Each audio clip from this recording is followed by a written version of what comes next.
Calm your mind with chakra-based meditation music. Saregama Karwa Wellness.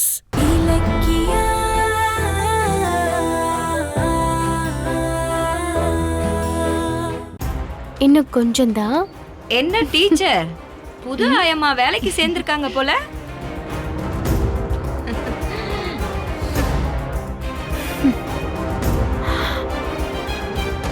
இந்தாம்மா, இன்னும் ஒரு ரூபாய் வாங்கிக்கோ.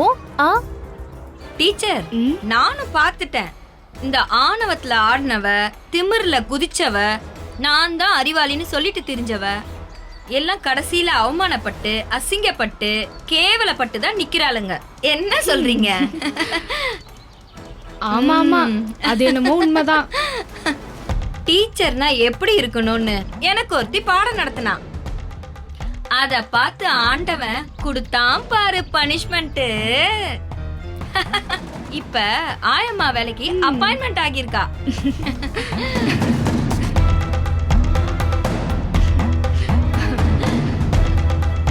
கஸ்தூரி அம்மா, இங்க ஒரே நாத்தம் புடிச்சு கலீஜா இருக்கு. நல்லா ஃபெனாயில் போட்டு கழுவி விடணும். யாருடி கலீஜு? இருடி இருக்கு. ஆகாமி. ஏய் கஸ்தூரி, என்னது இது? நாங்க சாப்பிடுற டேபிள்ல சாதம்லாம் சதறி கிடக்குது. க்ளீன் பண்ண மாட்டீங்களா? இதோ க்ளீன் பண்றேன் மேடம். நீங்க அங்கேயே இருங்க. ஏன் புது ஆயம்மா க்ளீன் பண்ண மாட்டாங்களா? இந்த டீச்சரை, ஓ சரி சரி சரி சரி, இந்த ஆயம்மாவை தொடக்க சொல்லுங்க. நான் பண்றேன், இருங்கம்மா.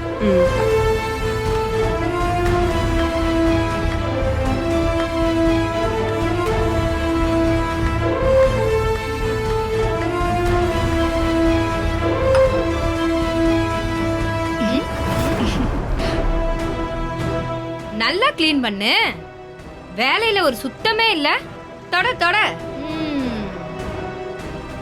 என்ன கஸ்தூரி, நல்லா பார்த்து வேலைக்கு வைக்க மாட்டீங்களா?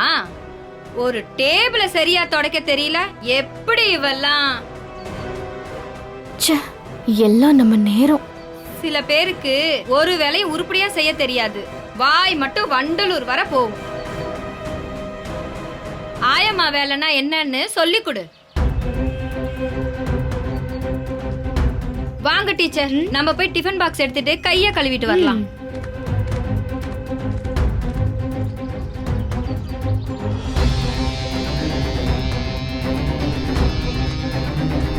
இலக்கியா, இந்த ஆயா வேலை ஏன் உனக்கு வேணான்னு சொன்னேன்னு இப்ப புரியுதா? வேலைக்கு தகுந்த மரியாதை தான் கிடைக்கும், புரிஞ்சுக்க. பெஸ்ட் டீச்சர்னு 2 தடவை நம்ம கரஸ்பாண்டன்ட் கிட்ட ஷீல்டு வாங்கினவ நீ. இப்படி அவமானப்பட்டு நிக்கிறத என்னால பார்க்க முடியலமா. நீ நினைச்சா இந்த மாதிரி 10 ஸ்கூல் கட்ட முடியும். அது தெரியாம கிண்டல் பண்றாங்க.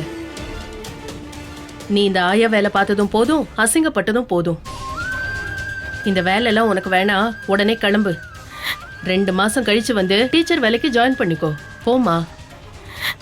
மேடம் ப்ளீஸ், இதெல்லாம் நான் எதிர்பார்த்ததுதான் மேடம். இவங்களுக்காக பயந்து ஓடினா நான் வாழ்க்கை முழுக்க ஓடிக்கிட்டே தான் இருக்கணும்.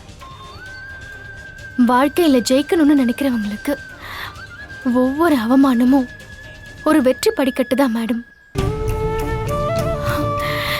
நான் என் ஹஸ்பண்டோட வீட்டை விட்டு வெளியே வரும்போதே எல்லாத்துக்குமே தயாராயிட்டேன். தினம் 1000 பேருக்கு அன்னதானம் போடுறதுக்கு சொத்து இருந்தோம். பசிக்கு என் வாட்சை அடமானம் வச்சுதான் சாப்பிட்டோம். அங்க பேங்க் பேலன்ஸ் கொட்டி கிடந்தோம். இங்க அடுத்த வேளை சாப்பாட்டுக்கு காசு வேணும்னு அலையிறோம். யானை சைஸ்ல இருக்கிற பிரச்சனையவே தோல்ல தூக்கி போட்டு போயிட்டு இருக்கேன் மேடம். பூனை சைஸ்ல இவங்க கொடுக்கிற பிரச்சனை, அவமானம்லாம் எனக்கெல்லாம் ஒரு விஷயமே கிடையாது மேடம். நான் இந்த வேலையை அசிங்கமா நினைச்சாதான் யாராவது ஏதாவது சொல்லுவாங்களோன்னு பயந்து ஒளியணும். ஆயம்மா வேலைய நான் விரும்பிதான் செய்யறேன் மேடம். எனக்கு யார பத்தியும் எந்த கவலையும் இல்ல மேடம். இந்த வயசுல இவ்ளோ பக்குவமா பேசுற? உன்னை பார்த்தா எனக்கே பொறாமையா இருக்குமா? ஆனா உன் அறிவுக்கேத்த டீச்சர் வேலைய என்னால உனக்கு கொடுக்க முடியல. அதான் என்னோட கவலை. சரிம்மா, நீ உன் வேலையை பாரு.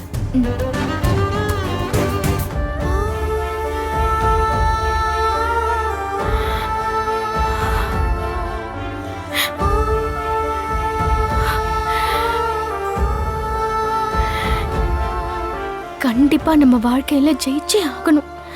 விடக்கூடாது. இந்த வீடியோ உங்களுக்கு பிடிச்சிருந்தா லைக் பண்ணுங்க, கமெண்ட் பண்ணுங்க அண்ட் ஷேர் பண்ணுங்க.